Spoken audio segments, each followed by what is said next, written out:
kadib dagaalkii 6 maalmood ee Carabta iyo Israa'iil waxay qabsatay jasiiradda Siinay ee Masar iyo buuraha Golan ee Suuriya markaas bishii Oktoobar 1973 Masar iyo Suuriya ayaa sameeyay weerar celis diyaaradaha dagaalka Masar ayaa ka dulguuxay kanaalka Suez iyagoo weerar lama filaan ah ku qaaday ciidamada Israa'iil isla markiiba kadib Masar waxay bilowday weerar dhulka ah oo ballaaran ciidamadeedu waxay ka gudbeen kanaalka Suez iyagoo adeegsanaya doonyo sidoo kalena waxay ka gudbiyeen taangiyo iyo askar iyagoo ku hubaysan gantaalo ka hortaga taangiyada oo ay midowgii Sofiyeedku sameeyeen Masar waxay burburisay boqolaal taangiyo oo Israa'iili ah iyagoo adeegsanaya difaac cirka ah oo Sofiyeedku leeyahay waxay sidoo kale soo rideen in ka badan 60 diyaaradood oo dagaal oo Israa'iil leedahay dhanka waqooyi Suuriya waxay ku duushay buuraha Golan iyagoo ku dhawaad 800 oo taangi wata ciidamada Suuriya waxay sidoo kale soo rideen 10 diyaaradood oo dagaal oo Israa'iil leedahay laakiin wax yar kadib Israa'iil waxay soo bandhigtay awoodeeda buuxda waxayna dib u riixday ciidamada Suuriya intaas kadib inta badan dalalka Carabta ayaa mar kale ciidamo u diray Suuriya taasoo abuurtay mawjad cusub oo dhibaato dagaal ah oo Israa'iil ku soo wajahan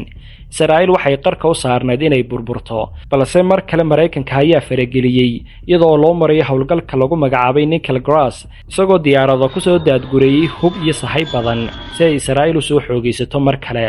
taageerada Mareykanka awgeed Israa'iil mar kale waxa ay abaabushay awoodeeda oo dhan kaliya ma ahayn inay dib u qabsato jasiiradda Siinay balse sidoo kale inay ka gudubto kanaalka Suez oo ay gasho dhulka ay Masar maamusho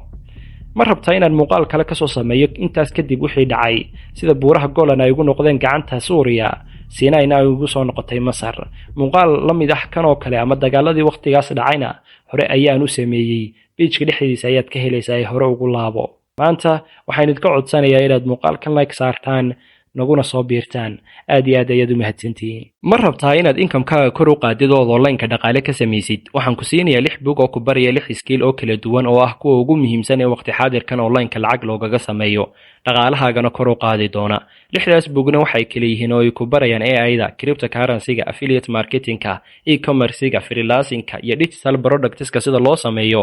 online-kana loogu iibiyo isla markii aad baratidna waxaad dhisan doontaa portfolio-haaga ku gaarka ah dhaqaale badanna xirfadahana waad kaga samayn doontaa biidinillah bugaagtan waxaan kuugu soo diri doonaa mobilkaaga file ahaan oo PDF ayaad ku helay iyagoo isku ah hal package WhatsApp-ka hadda igala soo hadal oo isla markiiba hel bugaagtaada